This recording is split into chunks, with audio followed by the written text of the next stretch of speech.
বিকাশ থেকে কিভাবে বাকিতে মোবাইল রিচার্জ করবেন এই বিষয় নিয়ে থাকছে আজকের ভিডিও। চলুন ভিডিওটি শুরু করা যাক। বিকাশ থেকে বাকিতে মোবাইল রিচার্জ করার জন্য প্রথমেই বিকাশ অ্যাপটি ওপেন করব। ওপেন করার পরে পিন দিয়ে লগ ইন করে নিব।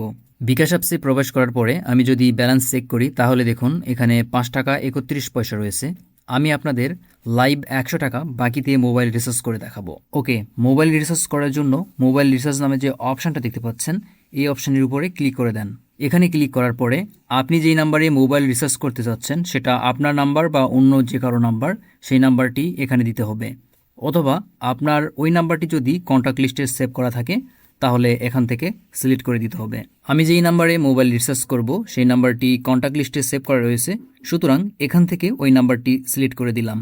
নাম্বার দেওয়ার পরে আপনি কত টাকা মোবাইল রিচার্জ করতে চাচ্ছেন সেই টাকার পরিমাণ এখানে দিতে হবে। এখানে আপনি সর্বনিম্ন 100 টাকা থেকে শুরু করে 1000 টাকা পর্যন্ত বাকিতে মোবাইল রিচার্জ করতে পারবেন, তবে আপনার লিমিট থাকতে হবে।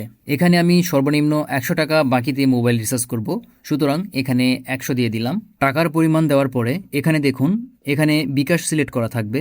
এখানে বিকাশের পাশে দেখুন পে লেটার নামে অপশান রয়েছে, আপনাকে এই অপশানটি সিলেক্ট করতে হবে। এখানে পে লেটার এই অপশানটি সিলেক্ট করে দিলাম।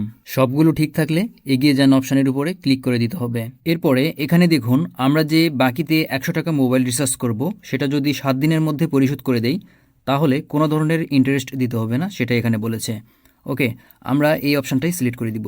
এখন এখানে দেখুন বাকিতে মোবাইল রিচার্জ করার জন্য 58 পয়সা প্রয়োজন হচ্ছে। বাকিতে মোবাইল রিচার্জ করার জন্য এই 58 পয়সা আপনার মূল ব্যালেন্স থেকে প্রসেসিং ফি হিসাবে কেটে নেওয়া হবে। এরপরে এগিয়ে যান অপশানের উপরে ক্লিক করে দেন।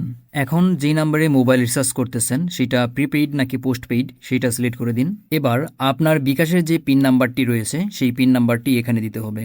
এখানে আমি আমার বিকাশের যে পিন নাম্বারটি রয়েছে সেই পিন নাম্বারটি দিলাম।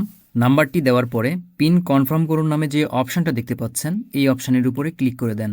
এবার এখানে সম্পূর্ণ ওভারভিউ দেখতে পাচ্ছি। সবকিছু ঠিক থাকলে মোবাইল রিচার্জ করতে ট্যাপ করে ধরে রাখুন নামে যে অপশানটা দেখতে পাচ্ছেন এই অপশানের উপরে আঙ্গুল দিয়ে চাপ দিয়ে কিছুক্ষণ ধরে থাকবো। কিছুক্ষণ চাপ দিয়ে ধরে থাকার পরে দেখুন পে লেটার অর্থাৎ বাকিতে মোবাইল রিচার্জ হয়ে গেল।